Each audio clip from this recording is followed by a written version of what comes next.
Shalom Bapak Ibu Jemaat GKI Klasis Priangan. Pada hari ini saya ingin berbagi dari perenungan saya pribadi dari Yohanes 1 ayat yang ke-50. Yohanes 1 ayat 50. Yesus menjawab katanya, "Karena aku berkata kepadamu, aku melihat engkau di bawah pohon ara, maka engkau percaya? Engkau akan melihat hal-hal yang lebih besar daripada itu. Karena aku berkata kepadamu, aku melihat engkau di bawah pohon ara, maka engkau percaya? Engkau akan melihat hal-hal yang lebih besar daripada itu." Bapak Ibu Saudara, kalimat ini adalah kalimat yang Yesus tujukan kepada seorang bernama Nathanael. Nathanael di dalam tradisi sering disebut juga sebagai Bartolomeus, atau di Alkitab kita jelas nama muridnya Bartolomeus. Dan beberapa penafsir Alkitab mengatakan ini Nathanael sebetulnya. Saya terkesan saudara-saudara dengan kalimat Yesus kepada Nathanael ini. Mengapa? Ceritanya begini. Waktu itu Nathanael belum berjumpa dengan Yesus, Sang Mesias. Filipus adalah pribadi yang memperkenalkan Nathanael kepada Yesus. Filipus berkata, kira-kira Nathanael mau ketemu Mesias nggak? Yang kita baca di PL selama ini. Itu ada loh Mesias. Dia anaknya Yusuf, orang dari Nazaret. Saudara mendengar kalimat ajakan dari Filipus untuk berkenalan dengan Yesus. Nathanael itu merasa, mana ada Mesias dari Nazaret? Nggak ada yang baik dari Nazaret. Kita tahu bersama orang Farisi, orang Yahudi juga nggak percaya ada Mesias dari Galilea. Mereka nggak percaya hal itu. Tapi yang menarik adalah ketika Yesus berjumpa dengan Nathanael. Ketika Nathanael pertama berdialog, berjumpa dengan Yesus.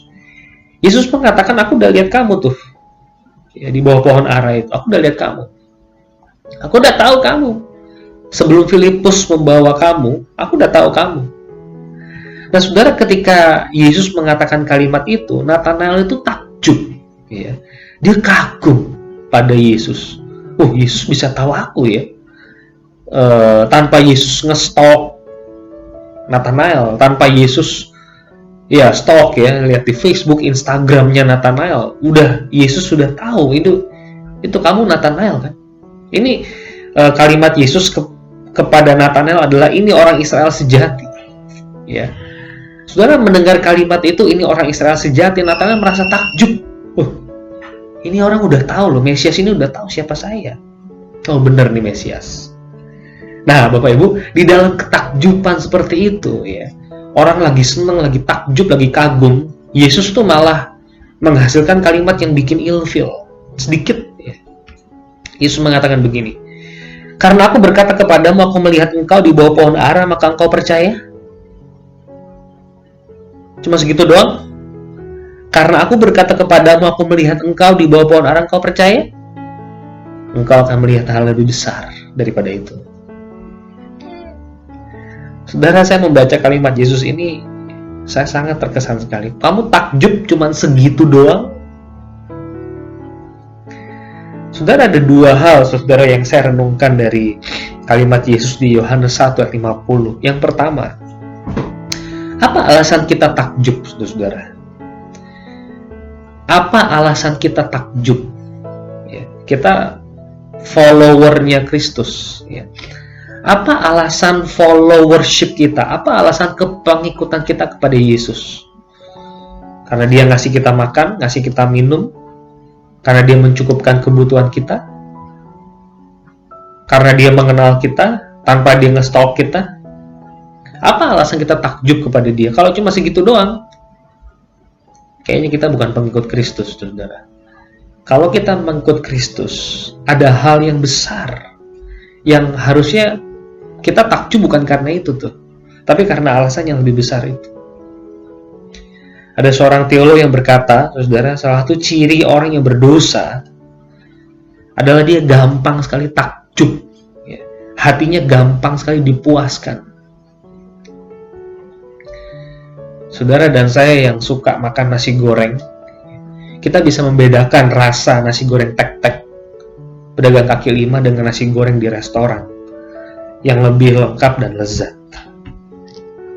Bukan berarti saya mendiskredit pedagang nasi goreng kaki lima, tapi ada nasi goreng yang jauh lebih lengkap, jauh lebih lezat, yang rasa syukur kita kepadanya itu lebih besar. Oh, ini enak. Ini yang pertama, saudara. Apa alasan kita takjub pada Yesus? Apa alasan kita mengikut Kristus? Apakah Yesus itu mengatakan, iya, betul, memang untuk itulah aku datang dan kamu harus bersyukur untuk itu? Atau Yesus mengatakan kepada kita, oh, cuma segitu doang rasa takjubmu? Ya, saudara, coba kita renungkan hal ini. Yang kedua, saudara-saudara, apa yang saya renungkan dari hal ini, dari ayat ini, Yohanes 1 ayat 50. Yang kedua adalah saya tertarik dengan frasa hal-hal besar. Ya. Apa hal besar ya yang Nathanael lihat ketika dia mengikuti Yesus? Kan Yesus bilang tuh tadi di awal, engkau akan melihat hal-hal yang lebih besar daripada itu. Apa ya hal besar yang Nathanael lihat? Saudara, kalau saya menempatkan diri saya di posisinya Nathanael, mungkin sepintas kita bisa melihat, oh iya ya, orang buta melihat orang lumpuh berjalan, orang yang kusta menjadi tahir. Wah, itu sesuatu yang wow gitu ya, sesuatu yang besar. Tapi saya merenungkan, saudara-saudara, apakah itu tujuan dari kedatangan Yesus ke dunia? Cuma buat nyembuhin orang sakit? Saudara, Injil yang saya renungkan ini adalah Injil Yohanes. Injil Yohanes ditulis dengan sebuah maksud dan tujuan. Dan ayat yang penting di dalam Injil Yohanes, menurut hemat saya, itu ada di Yohanes 20 ayat 30 dan 31. Saya bacakan. Memang masih banyak tanda lain yang dibuat Yesus di depan mata murid-muridnya yang tidak tercatat di dalam kitab ini. Memang masih banyak tanda lain yang dibuat Yesus di depan mata murid-muridnya, termasuk Nathanael, yang tidak tercatat dalam kitab ini. Jadi mujizat Yesus lebih banyak dari yang dicatat, lebih banyak. Tapi semua yang dicatat, semua yang tercantum di dalam kitab ini, dicatat dan dicantumkan supaya kamu percaya bahwa Yesuslah Mesias, Anak Allah, dan supaya kamu oleh imanmu memperoleh hidup di dalam namanya. Saudara-saudara, apa hal-hal besar itu? Saya meyakini ketika saya menggumuli teks ini, hal-hal besar itu bicara soal kekekalan, soal surga, sorga. Saya kok merasa seindah-indahnya hidup di dunia ini, gak ada yang lebih indah daripada surga, kekekalan yang Tuhan sediakan buat orang-orang yang setia, yang percaya kepada Dia.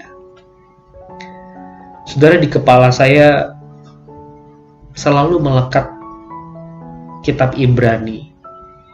Di situ dikatakan nabi-nabi itu, nabi-nabi PL. Nabi-nabi PL itu tidak memperoleh apa yang dijanjikan. Nggak memperoleh. Jadi hidupnya di dunia ini penuh dengan penderitaan.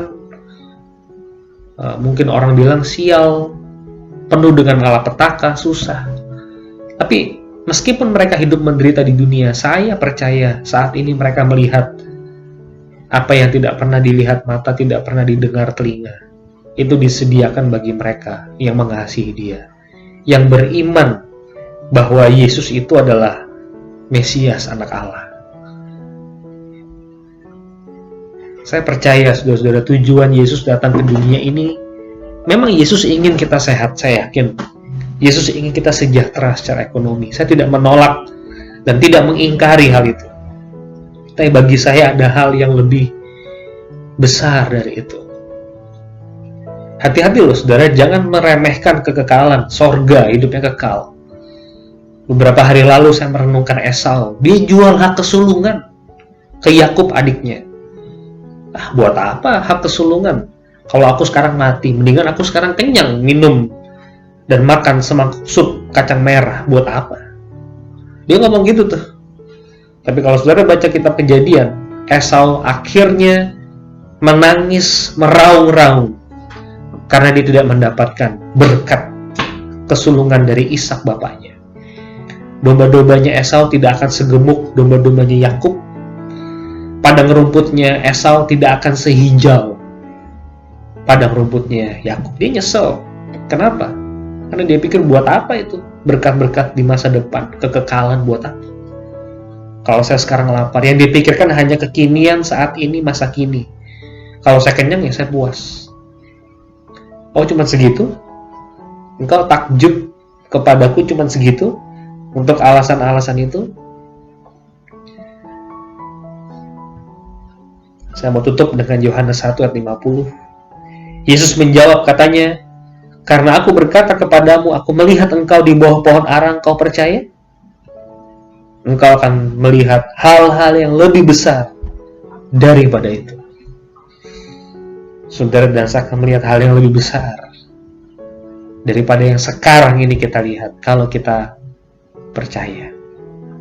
Setialah, tetaplah bertekun dalam iman saudara, dalam iman kita. Semoga Tuhan memberkati kita bertahan, beriman di tengah pandemi ini. Tuhan memberkati.